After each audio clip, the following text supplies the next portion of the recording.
Hi friends, welcome to రేమచ్చ YouTube channel. Champion trophy 2025 నుంచి Jasprit Bumrah out అవుతున్నట్లయితే తెలుస్తుంది. ఒకవేళ జస్ప్రీత్ బుమ్రా దూరం అయితే అతని ప్లేస్లో వచ్చేసరికి ఎవరు తీసుకోబోతున్నారు, ఓవరాల్గా ఛాంపియన్ ట్రోఫీ 2025లో వచ్చేసరికి టీమిండియా ఫుల్ స్క్వాడ్ ఏ విధంగా ఉండబోతుంది అనే వాటి గురించి పూర్తి డీటెయిల్ తెలుసుకునే ముందు మా ఛానల్ అయితే సబ్స్క్రైబ్ చేసుకోండి. పక్కన ఉన్న బెల్ ఐకాన్ మాత్రం అయితే క్లిక్ చేసి పెట్టుకోండి. ఫర్దర్గా మేము వీడియోలు అప్లోడ్ చేసాం, మీకు నోటిఫికేషన్ వస్తుంది. ఛాంపియన్ ట్రోఫీ ప్రారంభానికి ముందైతే మన టీమిండియాకి అయితే వరుస షాకులు అయితే తగులుతున్నాయి.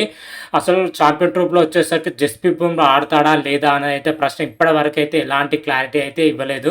బీసీఐ మాత్రమైతే ఈరోజు లేదా రేపటిలోగా క్లారిటీ వచ్చే అవకాశం అయితే కనిపిస్తుంది. ఎందుకంటే ఛాంపియన్ ట్రోఫీ మార్పుల కోసం ఇంకా 3 రోజులు మాత్రమే ఛాయిస్ ఉండడంతో బీసీఐ మాత్రమైతే తుది నిర్ణయం అయితే తీసుకోబోతుంది జస్ప్రీత్ బుమ్రా పైన. మాత్రమైతే జస్ప్రీత్ బుమ్రా తుది జట్టులో ఉంటే మాత్రం అయితే జట్టు ఎలాంటి మార్పులు అయితే ఉండకపోవచ్చు. ఒకవేళ దూరం అయితే మాత్రమైతే ఓవరాల్గా ఫుల్ స్క్వాడ్లో మాత్రం అయితే కొన్ని మార్పులు అయితే చోటు చేసుకునే అవకాశం అయితే క్లియర్ కట్గా అయితే కనిపిస్తున్నాయి. ఇప్పటికే జస్ప్రీత్ బుమ్రా బ్యాకప్గా వచ్చేసరికి టీమిండియా మేనేజ్మెంట్ అయితే ఇద్దరు ప్లేయర్లను అయితే ప్రిపేర్ చేస్తుందని చెప్పుకోవచ్చు. ఇంగ్లాండ్తో జరుగుతున్న 3 మ్యాచ్ల ఓడిఐ సిరీస్లో వరుణ్ చక్రవర్తితో పాటు హర్షిత్ రాణాను ఇద్దరు ప్లేయర్లను అయితే ఓడిఐ సిరీస్కి ఎంపిక చేయడం జరిగింది. ఓడిఐ సిరీస్లో హర్షిత్ రాణా మాత్రమైతే పూర్తి స్థాయిలో మంచి ప్రదర్శన కనబరుస్తున్నాడు కాకపోతే వరుణ్ చక్రవర్తి మాత్రమైతే ఓడిఐ సిరీస్లో అనుకున్నంత స్థాయిలో రాణించలేకపోయాడు. కాకపోతే టీ20లో మంచి ప్రదర్శన చేయడం జరిగింది. వీళ్ళిద్దరిని అయితే జస్ప్రీత్ బుమ్రా బ్యాకప్గా ప్రిపేర్ చేస్తున్నట్లుగా అయితే బీసీఐ వర్గాల నుంచి అయితే మనకు తెలుస్తున్న సమాచారం. ఒకవేళ జస్ప్రీత్ బుమ్రా మాత్రమైతే ఛాంపియన్ ట్రోఫీకి దూరం అయితే వీళ్ళిద్దరిలో ఒకరిని అయితే ఎంచుకునే అవకాశం ఉంది, లేదంటే ఇద్దరిని ఎంచుకునే అవకాశం కూడా కనిపిస్తుంది. ఎందుకంటే మన టీమిండియా మ్యాచ్లు వచ్చేసరికి దుబాయ్ వేదిక జరుగుతుంది. దుబాయ్ పిచ్ వచ్చేసరికి స్పిన్కు అనుకూలంగా ఉంటుంది. అదేవిధంగా మిడిల్ ఆర్డర్లో ఓడిలో వికెట్ టేకర్గా బౌలర్స్ కావాలి కాబట్టి వరుణ్ చక్రవర్తి తీసుకొని అతని ప్లేస్లో వాషింగ్టన్ సుందర్ని కూడా తప్పించే అవకాశం అయితే కనిపిస్తుంది.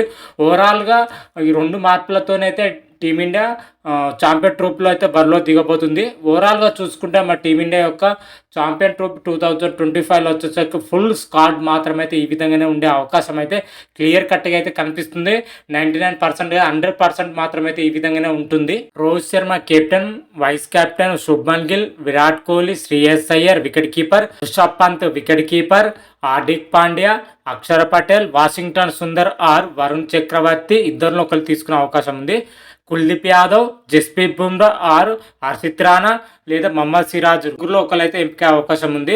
మహమ్మద్ షమి, హర్షదీప్ సింగ్, యశస్వి జైస్వాల్, రవీంద్ర జడేజాలతో కూడిన ఫుల్ స్క్వాడ్ మాత్రమైతే ఈ విధంగానే ఉండబోతుంది. ముఖ్యంగా చూసుకుంటే జస్ప్రీత్ బుమ్రా ప్లేస్లో హర్షిత్ రాణా వస్తాడా, మహమ్మద్ సిరాజ్ వస్తారా అయితే చూడాలి.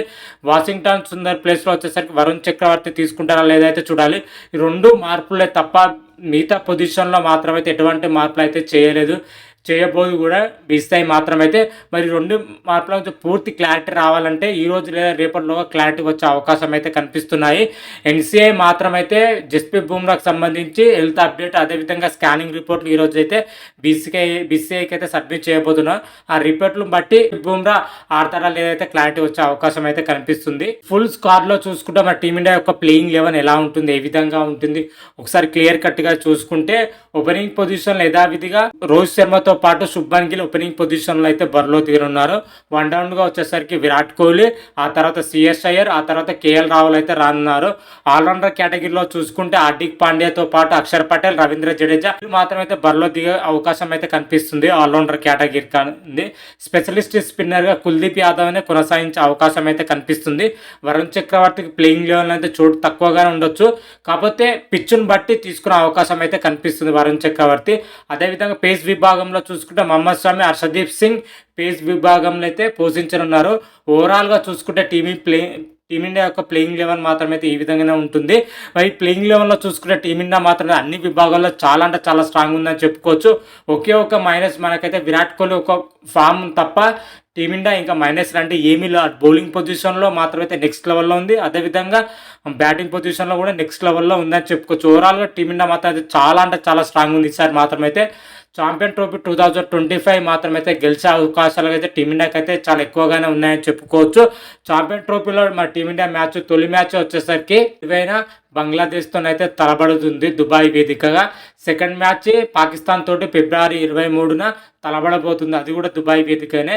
అదే మూడో మ్యాచ్ వచ్చేసరికి మార్చి 2న జరగబోతుంది దుబాయ్ వేదికగా. ఈ 3 గ్రూప్ మ్యాచ్ల తర్వాత టీమిండియా ఒకవేళ సెమీఫైనల్ చేస్తే మాత్రమైతే అక్కడే జరిగే అవకాశం అయితే కనిపిస్తుంది. ఒకవేళ ఫైనల్ చేస్తే ఫైనల్ మ్యాచ్ కూడా దుబాయ్లో జరిగే అవకాశం అయితే కనిపిస్తుంది.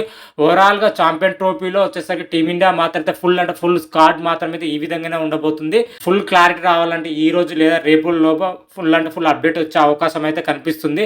అప్డేట్ రాగానే అయితే మరొక వీడియో చేసి అయితే అప్లోడ్ చేస్తాను. అంతవరకు మీకు ఈ వీడియో కానీ నచ్చినట్టయితే లైక్ చేయండి, షేర్ చేయండి. మరిన్ని వీడియోల కోసం అయితే మా ఛానల్ అయితే సబ్స్క్రైబ్ చేసుకోండి.